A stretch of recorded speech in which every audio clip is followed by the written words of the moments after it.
নমস্কাৰ বন্ধুসকল, আপোনালোকে চাই আছে ক্ৰিকেট গুৰু আছাম ইউটিউব চেনেল। আজি বৰ্তমান সময়ত এটা ব্ৰেকিং নিউজ ওলাই আহিলে, যিটোৱে সকলোকে শ্বকড কৰি দিলে।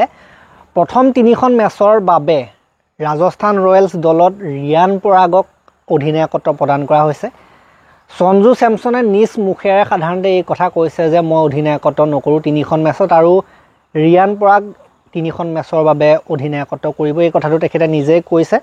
সাধাৰণতে তেওঁলোকৰ যি মিটিং তাত সাধাৰণতে তেখেতে কৈছে, আৰু সেইবাবে বৰ্তমান 3খন মেচ ৰাজস্থান ৰয়েলছৰ বাৰু প্ৰথমখন মেচ আছে হায়দৰাবাদৰ লগত, হায়দৰাবাদতে হ'ব সেইখন। বাকী তাৰ পাছৰ কেইখন কিন্তু আছে আমাৰ গুৱাহাটীত। গতিকে হায়দৰাবাদত থকাখনতো হয়তো ৰিয়ান পৰাগেই হ'ব, আৰু তাৰ পাছৰ গুৱাহাটীত কেইখনতো ৰিয়ান পৰাগেই হ'ব। প্ৰথমতে মই ভাবিছিলোঁ যে ৰিয়ান পৰাগক ঘপককৈ কেনেকৈ কেপ্টেনশ্বিপ দি দিলে সঞ্জু চেমছন থাকোঁতে।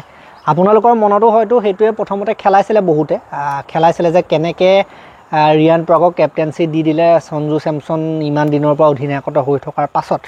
কিন্তু যি কি নহওক, কেৱল মাত্ৰ 3খন মেচৰহে কথা, কেৱল মাত্ৰ 3খন মেচৰ কাৰণেহে দিছে বুলি কোৱা হৈছে। আৰু এটা কথা কোৱা হৈছে যে সঞ্জু চেমছনক NCAৰ ফালৰ পৰা তেখেত অলপ আঘাতৰ সমস্যা আছে। 3খন মেচৰ কাৰণে সাধাৰণতে তেখেতে উইকেট কিপিং কৰিব নোৱাৰিব বুলি কৈছে। সেইটো এটা কাৰণ। উইকেট কিপিং যদি কৰিব নোৱাৰে, অকল বেটিংহে কৰিব পাৰিব।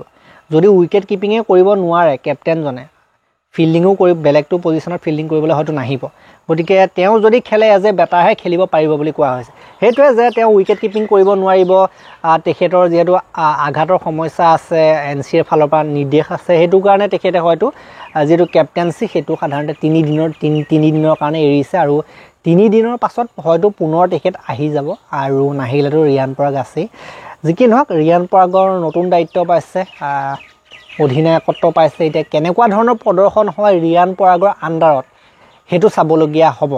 যদি জিকাব পাৰে সেইটোতো বহুত ধুনীয়া কথা হ'ব। ৰিয়ান পৰাগৰ অধীনত যদি আমি মেচ জিকা দেখোঁ, ৰাজস্থান ৰয়েলছ যদি জিকা দেখোঁ, সেইটো বহুত ধুনীয়া কথা হ'ব, মজা কথা হ'ব।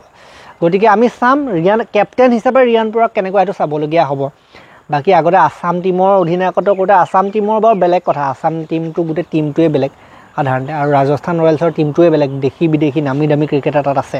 গতিকে ইমান নামী দামী ক্ৰিকেটাৰসকলৰ ভিতৰত ৰিয়ান পৰাগক চিলেক্ট কৰিছে, এইটো বহুত ডাঙৰ কথা অসমবাসীৰ কাৰণে, যে অসমৰ এজন প্লেয়াৰ গৈ পেলাই IPLত খেলি IPLত কেপ্টেনশ্বিপ কৰিছে, এইটো বহুত কিন্তু ডাঙৰ কথা, প্ৰথম অসমীয়া।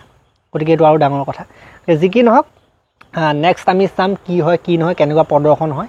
আৰু এই আপডেটটো ইমানেই আছিলে। আজি সাধাৰণতে বাহিৰৰ পৰাই দিলোঁ ভিডিঅ'টো, ভিতৰত নাই দিয়া নিজৰ ঠাইত। গতিকে এই ভিডিঅ'টো ইমানটা সমাপ্ত কৰিলোঁ। ধন্যবাদ। যদিহে চেনেলটো নতুনকৈ চাই আছে তেন্তে ছাবস্ক্ৰাইব কৰি ঘণ্টাটো দবাই থৈ যাবলৈ নাপাহৰিব। আৰু যিসকল পুৰণা আছে, পুৰণাবিলাকে শ্বেয়াৰটো অলপ কম হৈছে, আপোনালোকে শ্বেয়াৰ কৰিব। এমাহত 200 মানহে শ্বেয়াৰ হয়, মই যিমান দেখিছোঁ। 1000 মান শ্বেয়াৰ হ'ব লাগে, 1000 2000, তেতিয়াহে আমাৰ চেনেল আগবাঢ়ি যোৱাত সহায় হয়। গতিকে যিমান হাজাৰ ভিউ আহে সিমান হাজাৰ মানুহে শ্বেয়াৰ কৰি দিলেনো কি হয়, এদিন কৰক, শ্বেয়াৰ কৰক, আমাক সহায় কৰক আগবাঢ়ি যোৱাত। ধন্যবাদ।